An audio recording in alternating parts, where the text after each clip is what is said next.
I've suffered from severe repetitive strain injury for nearly 2 years now. I'm making this video partly to tell my friends that, what's going on currently with me, but also to warn people about what can happen if they get this condition, and hopefully people will think a bit more about prevention and doing the things they need to do to make sure they don't get it in the first place. So basically it started, as I said, nearly 2 years ago. I first noticed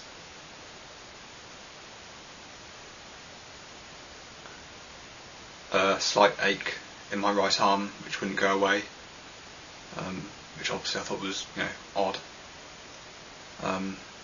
Over the next few weeks it worsened to the extent that not only was I affected in both arms, but the symptoms themselves were a lot worse. I had tingling, numbness, weakness, and it even got to the point where, on a few occasions at least, I had difficulty picking up objects, such as a toothbrush or a spoon. I knew from the beginning it was a serious, condition, and I had to do something about it. So I read up on some of the books on the subject, started seeing a physio, also ordered voice recognition software, so I could control the computer in that way.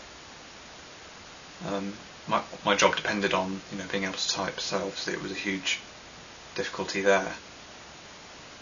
So my problem started in June 2007, and by early 2008 I'd had a lot of physiotherapy sessions. My physio had given me a lot of stretches and exercises to do, and I'd worked on my strengthening. She also gave me massage for muscles which had become got themselves into a permanent state of spasms, it's called. Said muscles are tensed up all the time even though you don't even notice, which I didn't realise this was something that could happen, but apparently it is.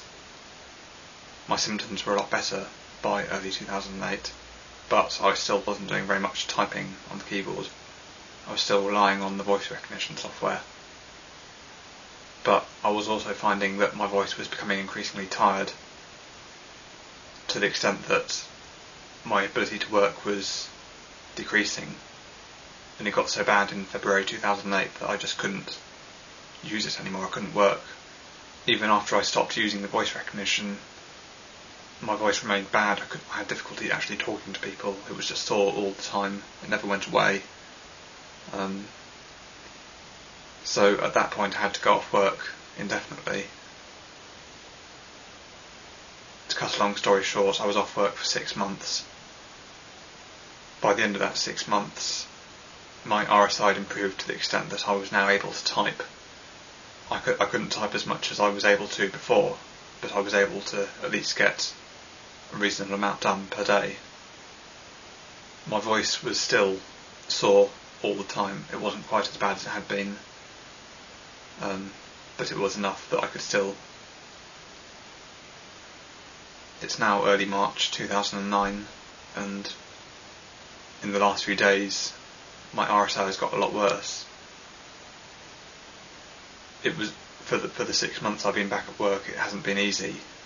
It's always been the case that I've been in various kinds of discomfort throughout the day. My capacity to work increased slightly since I started. It seemed to drop off slightly in the last month, to a small extent at least. But in the last few days, just under a week ago, I noticed that things seemed to be getting worse. There were sensations in my arms that I hadn't felt since 2007. It can be hard to describe these symptoms because a lot of people think RSI it's always just outright pain. Your wrist hurts a bit or your finger hurts a bit, and often that is the case. But for a lot of people, the symptoms can vary between people. So in my case, I mentioned the tingling and numbness before, which obviously aren't the same as pain, but they're nevertheless very disturbing. But for most of the duration of my condition, the primary symptom has simply been a kind of very vague but disconcerting sensation throughout my forearms and my hands. That it's kind of like a sub tingling. It's not outright tingling, but it feels like it's on the verge of that. So as I was saying, a few days ago, the symptoms worsened, and soon afterwards I was getting outright tingling and numbness in a way that I hadn't experienced since 2007. Another disturbing aspect of what's happened recently is that the discomfort stays with me often during the night or when I wake up in the morning, even though I've barely used a computer since the problem re-established itself.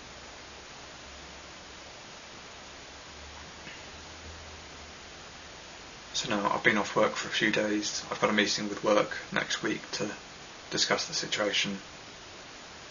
At the moment,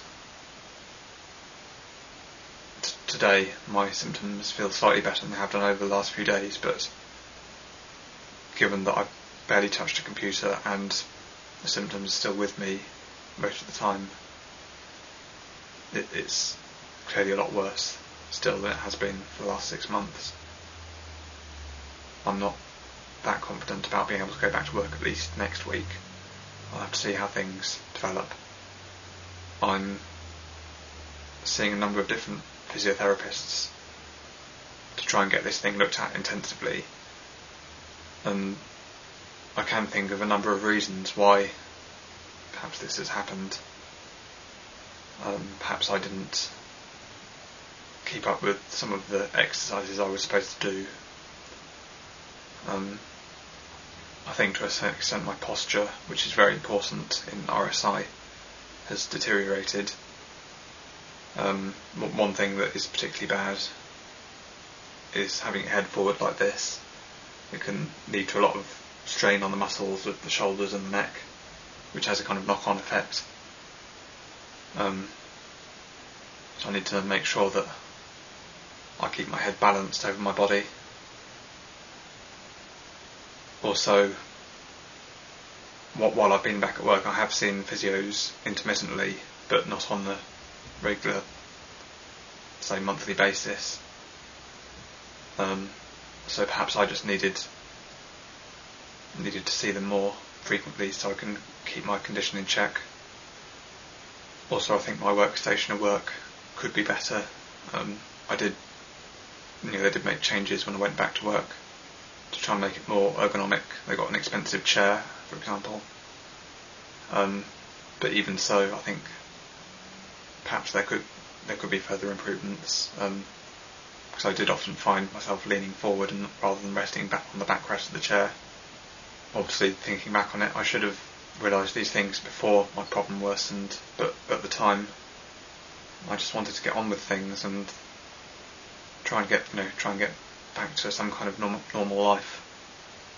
But it just shows how important it is to, if you are recovering from a condition like this,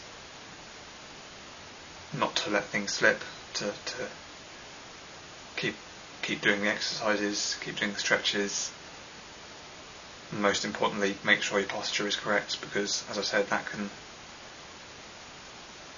predispose you to having problems in the future. Well, thanks for listening. I hope this video at least makes people think about the condition and whether they'd be at risk of it in the future, and hopefully